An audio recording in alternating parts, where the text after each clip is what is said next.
Hello children, இன்னைக்கு exercise 4.2ல sum number 7 பார்க்க போறோம். ஸோ இதில் என்ன கொடுத்துருக்காங்க அப்படின்னா, இந்த கொடுத்துருக்கிற ட்ரையாங்கிளில் வந்து DE is parallel to BCன்னு கொடுத்துருக்காங்க. அதே போல் CD is parallel to EFன்னு கொடுத்துட்டு AD squared is equal to AB into AFங்கிறத ப்ரூவ் பண்ண சொல்லியிருக்காங்க. ஓகே, ஸோ இப்போ இதை எப்படி நம்ம ப்ரூவ் பண்ண போகிறோம் அப்படின்னா, பிபிடி தியரம் யூஸ் பண்ணி தான் நம்ம இப்போ இதை ப்ரூவ் பண்ண போகிறோம். ஓகே, ஸோ இப்போ இதுக்கு நம்ம ரெண்டு ட்ரையாங்கிள் கன்சிடர் பண்ணிக்கணும். ஸோ இதில் எந்த ரெண்டு ட்ரையாங்கிள் கன்சிடர் பண்ணிக்க போகிறோம் அப்படின்னா, ஏபிசி அப்படிங்கிற ட்ரையாங்கிளையும் ஏடிஇ அப்படிங்கிற சின்ன ட்ரையாங்கிளையும் கன்சிடர் பண்ணிக்க போகிறோம். ஸோ இதில் பிபிடி தியரம் யூஸ் பண்ண போகிறோம். ஸோ பிபிடி தியரம் அப்படிங்கிறது என்னென்னா, ஒரு ட்ரையாங்கிளில் ஒரு சைடுக்கு பேரலாக நடுவில் ஒரு பேரலல் லைன் இருக்குது அப்படின்னா, அந்த நடுவில் இருக்கிற பேரலல் லைன் வந்து ட்ரையாங்கிளோட அடுத்த ரெண்டு சைட்ஸை டிவைட் பண்ணுற ரேஷியோ வந்து ஈக்குவலாக இருக்கும் அப்படிங்கிறது தான் பிபிடி தியரம் இல்லையா.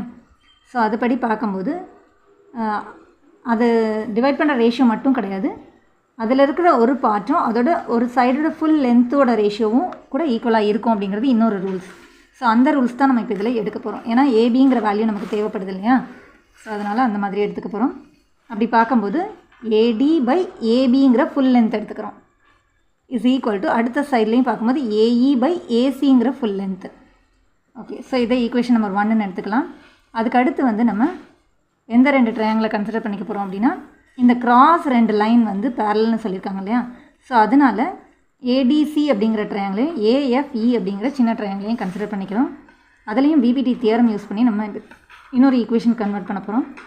ஸோ இப்போ இதில் வந்து நம்ம ஏஎஃப் பை ஏடிங்கிற ஃபுல் லென்த் எடுத்துக்கிறோம் is equal to AE by ஏசிங்கிற ஃபுல் லென்த்தையும் எடுத்துக்கிறோம்.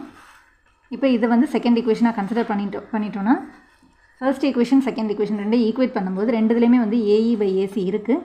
ஸோ இந்த ரெண்டு சைட்ஸ் வந்து ஈக்குவல்னு எடுத்துக்கலாம். So AD by AB is equal to AF by ஏடின்னு கிடைக்கும். ஸோ இதை கிராஸ் மல்டிப்ளை பண்ணும்போது AD into AD is equal to AB into ஏஎஃப்னு கிடைக்குது.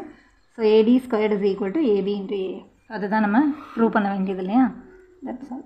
தேங்க்ஸ் ஃபார் வாட்சிங் சில்ட்ரன்.